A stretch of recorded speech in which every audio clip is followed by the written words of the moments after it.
Hey everyone, welcome back. Ready for another deep dive. Today we're going deep into the world of Bitcoin. Specifically, we're looking at the work and impact of Andreas Antonopoulos. Yeah, he's quite a figure in the crypto space. Really fascinating guy. Right. Just to quickly recap for anyone who might be new to this whole thing, Bitcoin is a digital currency, right? It operates completely independently of banks and governments. Exactly. It's all based on this decentralized network. And of course, the big mystery is its creator, Satoshi Nakamoto. Nobody knows who that is. Yeah, total mystery. It all adds to the mystique, right? But today, like you said, we're focusing on Andreas Antonopoulos. And what's really cool is that he didn't start out as a crypto guy. He was actually a computer security expert. Yeah, and get this, he had this kind of contrarian view in the security world. He thought that making computer systems super complex actually made them more vulnerable, like more vulnerable than if you had a skilled hacker trying to break in. Wait, really? So he thought simplicity was the key to security. Exactly. He saw elegance in simple design, especially when it comes to security. Less to go wrong, less to exploit. Interesting. So how does a computer security expert with that kind of mindset end up becoming like this leading voice in Bitcoin? Well, you have to remember the context. It's 2012, right? Bitcoin is this new, exciting thing, still very much underground. And Antonopoulos, he gets totally captivated by it. The technology itself or the whole idea behind it? Both, actually. He was fascinated by the tech, of course. But it was more than that. He saw Bitcoin as a movement, this way to challenge the established financial systems, and he was so passionate about it that he quit his job to advocate for Bitcoin full-time. Wow, just dropped everything to spread the word about Bitcoin. That's dedication. So what was his message? How was he trying to convince people to take Bitcoin seriously? One of his big arguments was about decentralization. He saw Bitcoin as a way to break free from the control of governments and big institutions.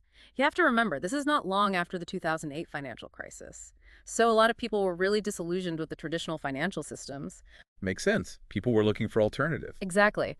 And Antonopoulos was offering them one. Not just a new technology, but a whole new way of thinking about money and finance. But it wasn't just about the ideology, right? He also got deep into the technical side of things. Oh, absolutely. And he was amazing at explaining those complex technical concepts in a way that anyone could understand. For example, he often used this analogy of the Byzantine generals problem. The Byzantine generals problem. What's that? Okay, so imagine you have a bunch of generals, right? They're surrounding a city and they need to decide whether to attack or retreat.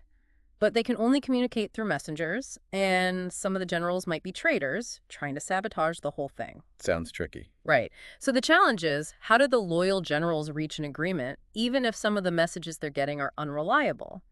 And this, believe it or not, is basically the problem that Bitcoin solves. It figures out how to create a secure and trustworthy system in a decentralized network where you can't always be sure who to trust. So he was helping people understand not just what Bitcoin is, but how it works at a fundamental level.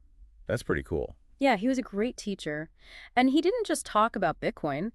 He actively participated in shaping the ecosystem. Like in 2014, he became the chief security officer at blockchain.info. Blockchain.info, that's one of the leading Bitcoin wallet providers, right? Right. So he was involved in the actual development and security of the technology. He wasn't just some, armchair philosopher. And then there's the whole Dorian Nakamoto incident. Do you remember that? Oh, yeah. That was back in 2014. Newsweek published this article claiming they had found Satoshi Nakamoto. And it turned out to be this guy, Dorian Nakamoto. Yeah, but the evidence was super flimsy, and everyone criticized Newsweek for their reporting. Antonopoulos was one of the first people to speak out against the article. He even started a fundraising campaign to support Nakamoto, who had been basically dragged into this whole mess. Yeah, that was a wild story. It really shows how Antonopoulos not only cared about the tech, but also about the people involved. Like, he was defending Nakamoto's privacy and standing up against irresponsible journalism. Absolutely. He was all about the values that he believed Bitcoin represented, like privacy, individual freedom, things like that. And he was willing to put his money where his mouth was, so to speak. Which is funny because there's this other story from 2017 where somebody publicly questioned whether Antonopoulos was even profiting from Bitcoin. Yeah, remember that. It was this big crypto figure basically implying that Antonopoulos hadn't made much money from all his Bitcoin work. And the community, they just rallied around him. They donated over 100 Bitcoin to him. Wow, that's incredible. It really shows how much respect people had for him. Yeah, they recognized that he wasn't in it for the money. He was a true believer. So to kind of sum all this up, Andreas Antonopoulos was more than just a tech guy. He was an educator, an advocate, and a real thought leader in the Bitcoin space. Yeah, he helped shape the whole movement. And I think it raises a really interesting question. How will figures like Antonopoulos continue to influence the world of cryptocurrency? What kind of impact will they have on the future of finance? It's something to think about. It definitely is. All right, everyone, that's our deep dive into the world of Andreas Antonopoulos. If you want to learn more, definitely check out his work. It's fascinating stuff. Yeah. Until next time.